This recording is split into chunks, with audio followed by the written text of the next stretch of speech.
Bonjour, c'est Gabriel Alonso et comme chaque semaine, je suis très heureux de passer ces quelques minutes avec toi.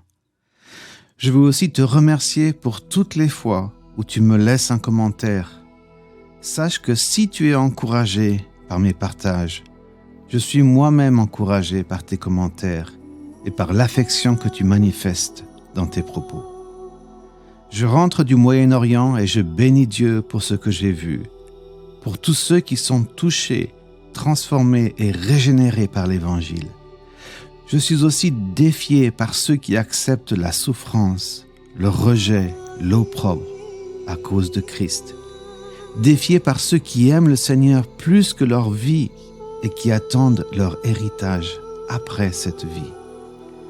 Personne ne choisit la souffrance, personne n'aime souffrir.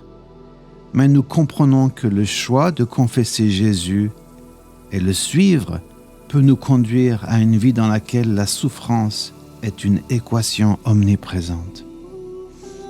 Dans certains pays, la liberté de suivre Jésus-Christ et de lire la parole de Dieu n'existe pas. Nous ne devrions pas culpabiliser de ne pas souffrir comme nos frères et sœurs, mais nous devrions penser à eux souvent, prier pour eux et aussi remercier le Seigneur parce que, encore aujourd'hui, certains d'entre nous sommes dans des pays où il est encore possible d'être chrétien sans devoir se cacher. Les choses pourraient changer, seul Dieu le sait. Ce qui est un fait, c'est que personne n'est épargné par la douleur. Douleur physique, émotionnelle ou mentale. L'Évangile ne promet absolument pas une vie sans douleur ou sans problème. Mais l'Évangile promet la paix au sein même de la souffrance et surtout, la promesse d'une vie meilleure et éternelle après celle-ci. Nous devrions vivre nos vies comme des pèlerins. Ce monde n'est pas notre monde. Il n'a rien d'éternel à offrir. Il peut offrir pour un temps des choses que le Seigneur nous donne et dont il nous invite à jouir avec action de grâce. Mais l'essentiel de l'Évangile pose notre regard dans la direction de la vie éternelle. Tout autre évangile n'est qu'un évangile placebo, dont le mot signifie préparation dépourvue de tout principe actif, utilisé à la place de.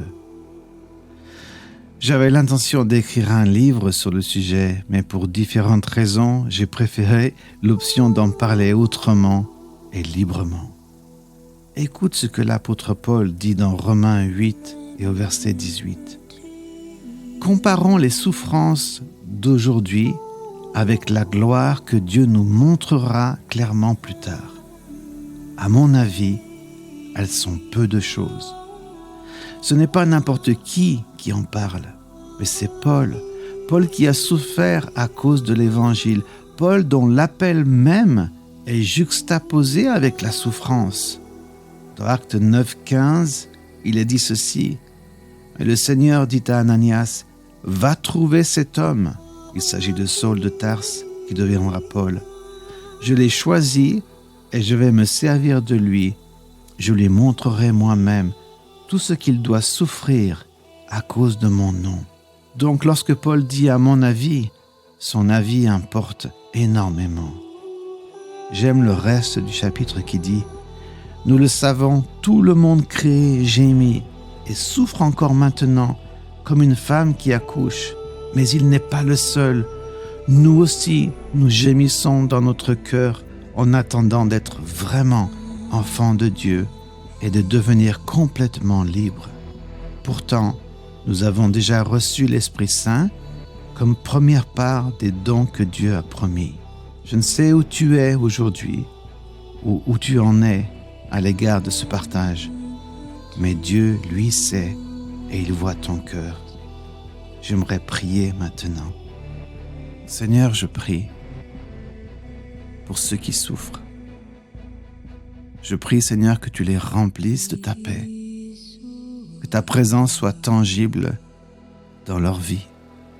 Et pour nous autres qui sommes encore, peut-être pour un temps, libres d'afficher notre foi, de lire ta parole, donne-nous d'être reconnaissants et de penser à ceux qui n'ont pas ce privilège.